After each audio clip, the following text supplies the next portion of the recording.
All right, we're going to talk about cash flow and budgeting here in lesson 10.4. And budgeting is really important, and sometimes what you need to do to figure out your budget and how to create more cash flow every month is to do a cash flow analysis, which is where you just analyze how your money is coming in and how your money is going out over a fixed period of time to see where you might be able to make some adjustments to increase your free cash or free income during the course of a month. So some definitions that you're going to need to know: income, okay, primary income, secondary income, unemployment benefits, Social Security, things like that. Fixed expenses.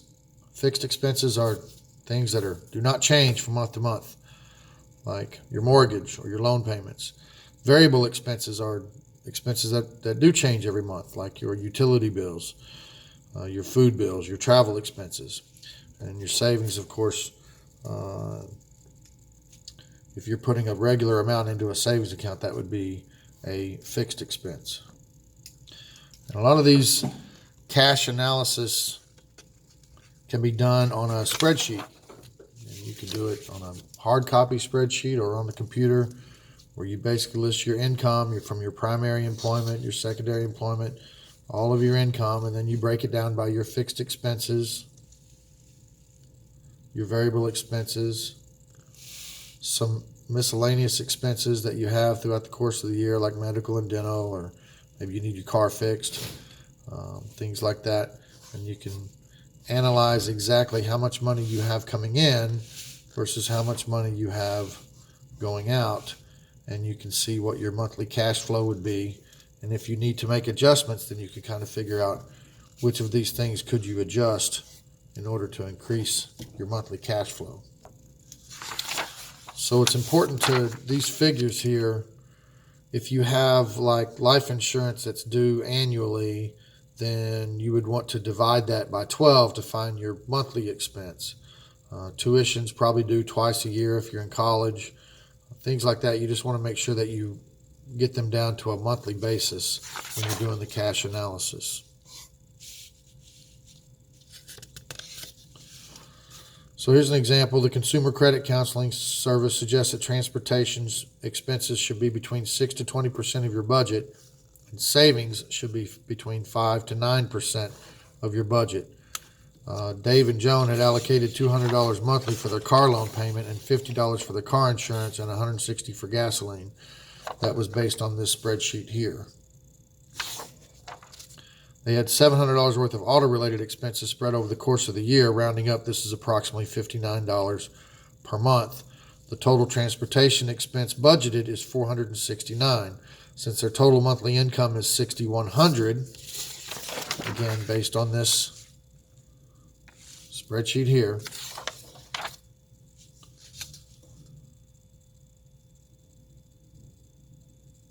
transportation accounts for approximately 7.7% of their budget. This is slightly over the suggested amount.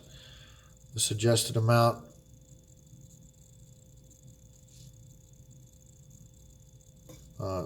we got this by doing this: 469 divided by $6,100. That's how we got the 7.7%. Their budget amount of $300 per month for savings is about 4.9% of their income, which is slightly lower than the suggested percentage. So if they want to bring those numbers into the suggested percentages, they need to increase their savings, and they probably need to find ways to cut down on their travel expenses. Maybe their car insurance, they could shop for new car insurance. If they maybe trade down for a different car that gets better gas mileage, or maybe their monthly payment would lower, some things like that. But those are some things that they might want to consider. Once your cash flow analysis has been completed, it's time to convert those into a working budget. And a budget, this is a personalized plan for you. And it's not the same for everybody. It's going to be different for different people. Different things that you include in your budget will be different from person to person. So, for example, some people like to dine out, breakfast, lunch, and dinner, snacks and coffee and things like that. if they do that a lot, then they would want to include that in their budget. And if you're the type of person that eats in and does not go out, then you don't have to include those types of things in your budget. But as time goes by, you want to always review that budget and make alterations whenever you think that it is necessary. So another thing that we're going to be using is a frequency budget plan. A frequency budget plan just talks about those different amounts and how many times they show up in the course of a year. So, for example, their primary employment was $2,800, but they got paid $24. That's twice a month. So that was their annual amount. Their secondary employment, they got $500. It looks like monthly. So that was their annual amount. And you total them up. Expense amounts, $185 for food. 52 times, that must mean $185 per week. $37 per week. And then you can see this frequency table talks about the dollar amount and then how many times in a year it occurs. For example, car insurance, $60, 12 times, so that would be monthly. That's their annual amount. You're going to be asked to create a frequency table in your homework.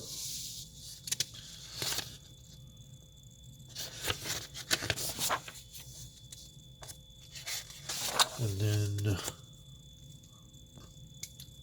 the last thing, well, I'm sure it's the last thing we'll talk about, is net worth. Your net worth is the difference between what you own and what you owe. The result can be a positive or a negative number. Liam is single in his mid-20s and owns a condo in a big city. Has calculated the following assets and liabilities. The current value of his condo is $580,000. So Liam's living large. Current value of his car is $17,000. His balance in his checking account. See, this is everything that he owns that has value. Savings account, retirement account, his computer, I guess he has a collector bass guitar. He's got stocks and bonds. So liabilities, those are what he owes. He still owes $380 on that condo. He owes $51,000 in student loans. He has $1,600 in credit card debt. So to compute his net worth, we would add up all of these assets here, and that would give you $673,180. Add up all the liabilities, $432,600, and divide and subtract the difference. So his net worth, all of his assets, what he owns, minus his liabilities, what he owes, would be $245,80.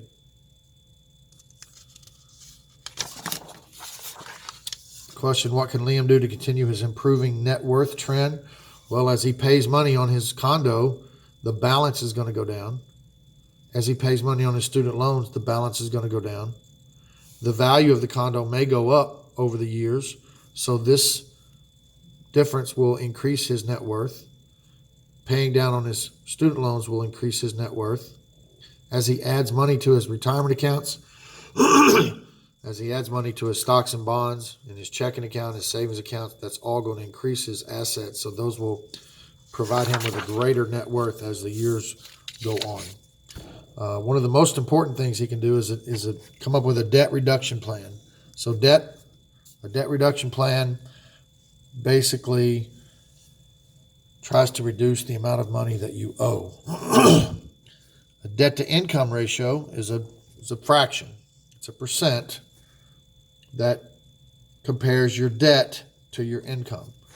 So a ratio of 15% and under is recommended. A ratio of 20% and higher should alert you to the fact that you need to put a debt reduction and spending plan in place. Okay.